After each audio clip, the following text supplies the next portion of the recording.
My life story, written by Shri KJS Dhillon, Part 6. Another episode during my initial days as a recently commissioned officer once again brought home to me the immense responsibility that an officer has to shoulder for the men he commands. As I was returning to the unit location after a visit to the brigade headquarters in a 1 ton, that is, a petrol vehicle of World War II vintage, in snowy weather, I noticed a Jawan walking ahead of the vehicle on the track that led only to our unit. On questioning, the driver told me that he was the dispatch rider who carried to and fro mail for the battalion. I instructed the driver, who was a frequent mover on this route, to offer him a lift, but the latter's insouciant reply was, "This is Lance Naik Ram Singh, who never accepts a lift in a vehicle, so let him continue his march on foot." On further inquiry, I learned that Lance Naik Ram Singh's antipathy to sitting in any vehicle was the result of an accident in which a vehicle he had been traveling in skidded on the snow down a slope, and though he survived miraculously, Subedar Major Lakshmi Singh, who was accompanying him in the ill-fated vehicle, had unfortunately died. Traumatized by the accident, Lance Naik Ram Singh refused to sit in any vehicle thereafter and always opted to walk while performing his duty, regardless of the weather, distance, or effort involved. Notwithstanding the driver's narrative, I still advised him to stop the vehicle and ask the dispatch rider to get in. Much to our surprise, Lance Naik Ram Singh got in and sat down in the rear of the vehicle without any protest. The absolute astonishment on the face of the driver at this uncharacteristic move by the army postman fueled my inquisitiveness, and I was determined to get to the bottom of this. When we stopped at the regimental police gate to report our arrival, and Ram Singh alighted from the vehicle and came up to wish me, I proceeded to ask him why he usually refused to travel in a vehicle, and, if so, why he had made an exception this time. He narrated the tale of the accident, which had terrified him so much that he could never bring himself to travel in a vehicle again. But the reason cited by him that had made him overcome his fear that day and agree to travel with me was, "साहब, आज तो आप भी गाड़ी में बैठे थे. Sir, today you too were seated in the vehicle." Obviously, the presence of his officer imbued him with enough confidence to override his trepidation and feel secure in traveling with his leader.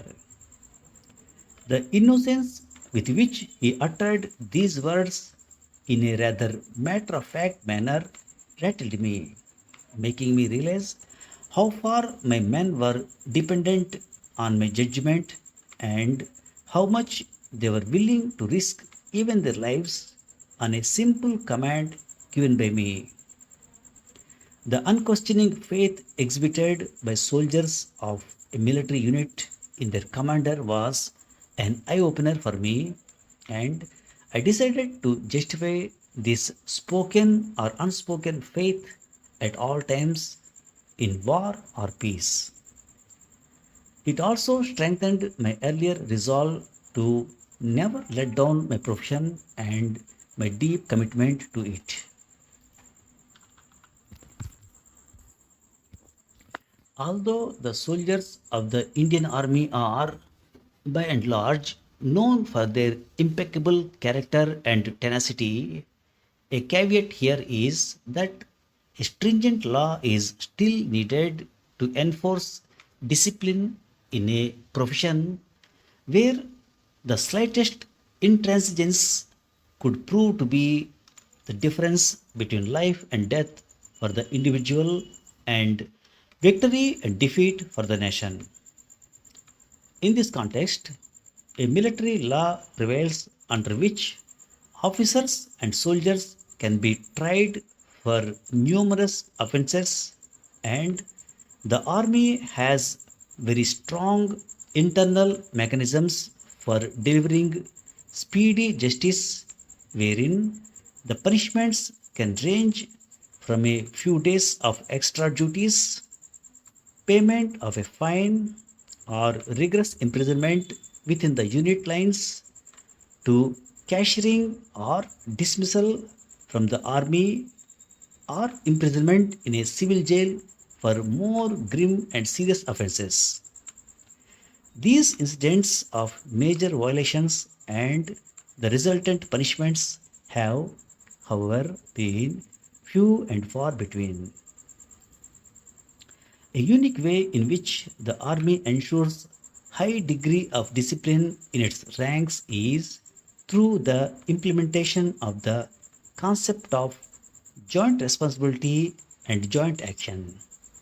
Thus, a soldier almost never operates alone, and the phenomenon of working as a buddy pair or as a group implies that someone from within the unit is always keeping a watch on another colleague. While the main objective of this practice is to enable the safe rescue of a fellow army man in case something goes wrong, it also helps prevent anyone from straying away from the straight and narrow path, even under the most compelling temptations. The guiding principle of law here is that offenses are usually committed when the offenders believe that no one is watching them. In recent times, the army has also introduced unique tools and techniques to mitigate stress among all ranks by motivating and counseling them regularly to keep their heads above water. One such friend in need is the unit Panditji or Granthiji or Maulvi Sahab, who visits various isolated pickets to impart spiritual support and lessons in the power of prayer. However, the most relevant adage that highlights the high spirits of a soldier during duty in operational areas is still no news is good news. The most common reply to a frequently asked question to a Jawan, so, all well at home? Yes, sir, all well. This spirit of buoyancy not only permeates the entire atmosphere in a military unit but also keeps the soldiers consistently agile and optimistic, which is often manifested in their jovial and jestful attitudes. In the same spirit, here let me recount another hilarious incident that occurred while we were still in Sikkim but planning to soon set off on our journey to Udaipur. The Corps commander was visiting the unit in Sikkim, and Lieutenant Colonel Trugnesh Mukherjee was the commanding officer, that is CO, of the unit. In view of the vagaries of the weather, the optimal timing for the helicopter flying to our high altitude venue was from sunrise till about 11 am, after which aerial journeys to the mountainous locations were not advisable due to receding visibility and expansive cloud cover.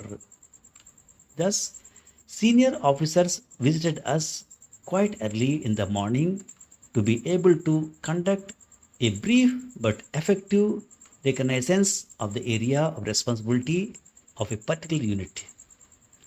Such visits by senior officers involved the aerial survey and briefing by the CO from a vantage point from where most of the area of interest was visible. We got the intimation that the Corps commander would land early in the morning at a particular helipad and would be there for an hour for briefing and discussion with the commanding officer. The staff at higher headquarters also informed us that since it was early in the day, the Corps commander would not have had his breakfast and he may be offered some light snacks while the briefing was in progress. As the commanding officer was well versed in his operational tasks, the briefing per se was not a matter of great concern. However, the issue of light snacks led to an animated discussion on the prospective menu for the breakfast to be served to the eminent guest during his short visit. After many sessions were considered and brushed aside, it was finally decided to serve him a simple but filling breakfast comprising a chicken sandwich along with the usual accompaniments of additional slices of bread, butter, jam, eggs to order, juice and tea or coffee. The mess in charge Havaldar Ramkishan was given an extensive briefing on the chicken sandwich to ensure that the bread was fresh and the chicken was properly cooked. Complacent that nothing could go wrong with this simple fare, we left it to Havaldar Ramkishan to work his magic in the temporary cooking area located in a bunker conveniently tucked away from the main briefing viewpoint and turned our attention to more pressing matters. On the day of the visit, I was assigned the critical task of pointing out the physical landmarks on the simulated enlargement hung up on a wall during the briefing. The commanding officer and course commander were facing the area in front, whereas from my position, I had a bird's eye view of the entire area while also keeping an eye on the incoming mess staff from the makeshift cooking bunker, which would be hidden from the commanding officer's horizon. Things were going absolutely as per plan until Lance Naik Ramdhani, the mess waiter, emerged from the cooking bunker with a tray laden with the course commander's breakfast. Lo and behold, I could not believe what I was seeing as the waiter came inside and uncovered the much debated dish, the chicken sandwich. There lay a steaming hot chicken on one plate and a plain buttered sandwich on the other. The detailed instructions to serve a chicken sandwich had been innovatively interpreted by the mess staff, offering chicken outside instead of inside the sandwich. I was the only one who could see the potential disaster heading towards us from the kitchen towards the briefing bunker, but there was little I could do to remedy the situation. The commanding officer looked at me in astonishment when the tray arrived, but I just looked away discreetly. Mercifully, the course commander did not seem to notice anything amiss and proceeded to thoroughly enjoy the light snacks, asking for a second and even third helping of the chicken part of the sandwich. Interestingly, news of this unique meal spread far and wide, and the other units would often call us up to ask what we had served the course commander when he visited our unit. The ingenious chicken sandwich, rustled up by the four Rajputana Rifles chefs, thus inadvertently became a huge hit and has dominated archival tales in the unit since then. Taking a cue from the gracious behavior of the course commander, I never revealed my culinary preferences when I myself became the course commander many years later and happily ate whatever was served to me during my visits to various locations. I must admit that due to my non disclosure of food preferences, I actually served some of the most scrumptious delicacies. This positive and accepting attitude, which has helped us overcome many challenges and overlook hardships. This positivity was generally exuded by all our unit members, but one of the most sanguine and cheerful persons in the unit was the quartermaster NCO Havaldar Bhavra, a typical old timer soldier with a perpetual smile on his face under all circumstances. In a unit, a quartermaster generally oversees all administrative tasks, including the management of rations, clothing, and other daily needs of the troops. One day, as we were playing volleyball, we saw the rations vehicle parked in the campus and Havaldar Bhavra supervising the unloading of supplies. The weekly arrival of the supply vehicle was a significant event for us at the Sikkim station because it had to deal with various constraints such as difficulties in the movement of traffic posed by the high altitude, a rough geographical terrain, and a lack of motorable roads to reach the forward posts. Hence, everyone was excited to see the food truck, and the CO sauntered up to Havaldar Bhavraram to inquire about the latest stock of fresh rations or green vegetables delivered by the truck.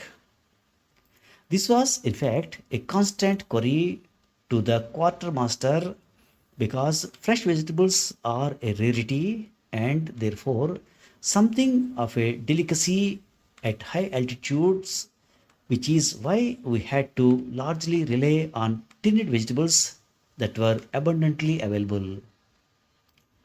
Motivated by the CO's interest in the inventory of fresh supplies, Havaldar Bhavraram started beaming, and when the CO asked what had arrived in the vehicle, he assured him that the supplies were so garden fresh that they would reach the Akri Jawan Agri post, last Jawan at the last post, in a crisp and fresh condition.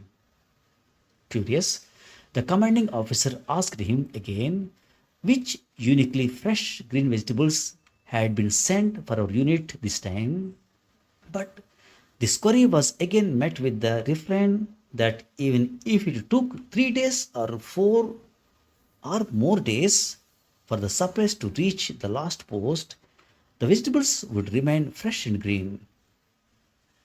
Havildar Bhavraram kept repeating his promise of the last Jawan at the last post, receiving fresh green, and his positivity was hugely contagious as we started imagining all kinds of exotic fresh vegetables being served at the dinner.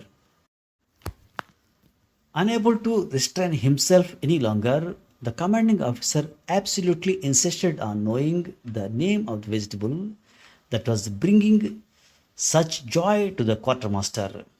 This time, the quartermaster could not hedge and informed us that the green vegetable he had been flaunting so glibly was actually tinda, that is, apple gourd, widely seen as a rather unappetizing component in the Indian thali. Havildar Bhavraram's attempt to hype the value of this rather staid vegetable was just a means of helping us keep up our spirits and enjoy whatever was available on the table. This seemingly insignificant incident highlighted the power of positive attitude as personified by the quartermaster, aptly embodying the adage immortalized by Shakespeare's Hamlet that nothing is either good or bad, but thinking makes it so. It was this relentless optimism in the face of seemingly insurmountable odds that saw us through the toughest of situations, especially in Kashmir during the latter years of my tenure there. It was again this positive attitude that saw me through the Pulwama episode, in which 40 of our CRPF personnel had to make the supreme sacrifice. It was soon time to move on from my first posting at Sikkim to our next peacetime destination, that is Udaipur, which was our port of call from 1985 onwards. As a young officer who had never been to Udaipur, I was looking forward to this shift to the renowned city of lakes with tremendous excitement and eagerness. Generally, the arrival of the army unit at a particular location is preceded by an advance party which takes charge of the accommodation and vehicles and all other nitty gritties entailed in the movement of an entire army unit to its new designated posting. As I mentioned earlier, the troops of the Rajputana Rifles are mainly from the states of Rajasthan and Haryana, known for their bravery and dazzling prowess. The man of our movement for us at this time was Havildar Santram, also an accomplished wrestler who had visited Udaipur ahead of us as part of the advance party, but for some reason had returned to Sikkim while the unit was still located here.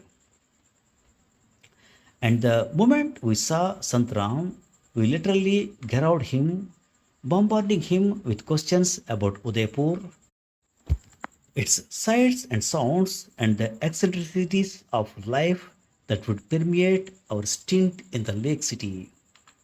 However, we were in for some disappointment as Havaldar Santram, in accordance with his training and background as wrestler, responded grimly, वहाँ बहुत बुरा हाल है. Things are in bad shape there.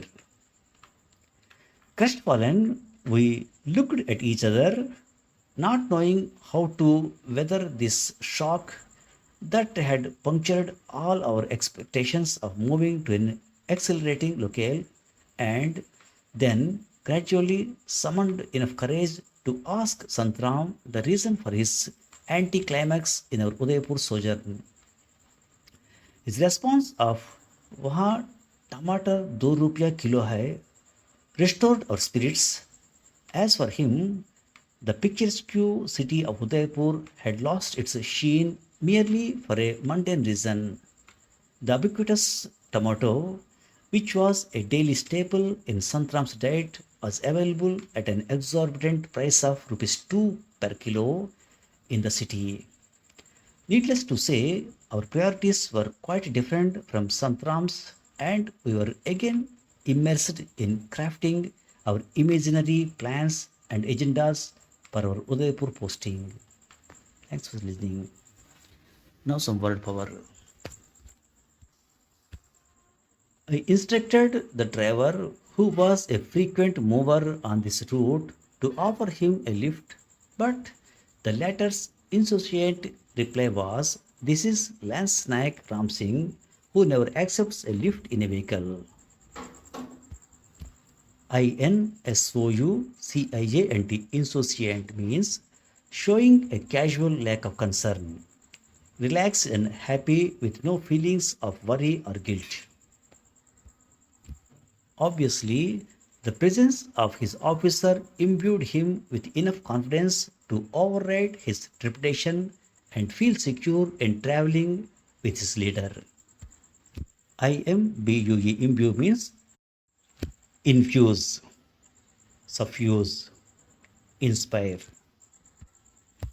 Although the soldiers of the Indian Army are, by and large, known for their impeccable character and tenacity, a caveat here is that a stringent law is still needed to enforce discipline in a profession where the slightest intransigence could prove to be the difference between life and death for the individual and victory and defeat for the nation.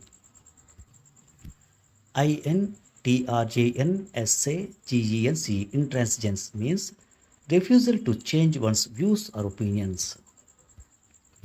The army has very strong internal mechanisms for delivering speedy justice, wherein the punishments can range from a few days of extra duties, payment of a fine, or rigorous imprisonment within the unit lines to cashiering or dismissal from the army. CASHIERING, cashiering, means to officially dismiss a person from military organization, especially making them lose their honor at the same time. In view of the vagaries of weather, the optimal timing for the helicopter flying to our high altitude venue was from sunrise till about 11 am. VAGARIS, vagaries, means unexpected and inexplicable change. I must admit that due to my non disclosure of food preferences, I was actually served some of the most scrumptious delicacies. SCRUMPTIOUS, scrumptious, means extremely tasty. This time, the quartermaster could not hedge and informed us that the grilled vegetable he had been flaunting so glibly was actually tinda, that is, apple gourd, widely seen as a rather unappetizing component in the Indian thali. However, Bhaura Ram's attempt to hype the value of this rather staid vegetable was just a means of helping us keep up our spirits and enjoy whatever was available on the table. STAID, stayed, means boring. Thanks for listening.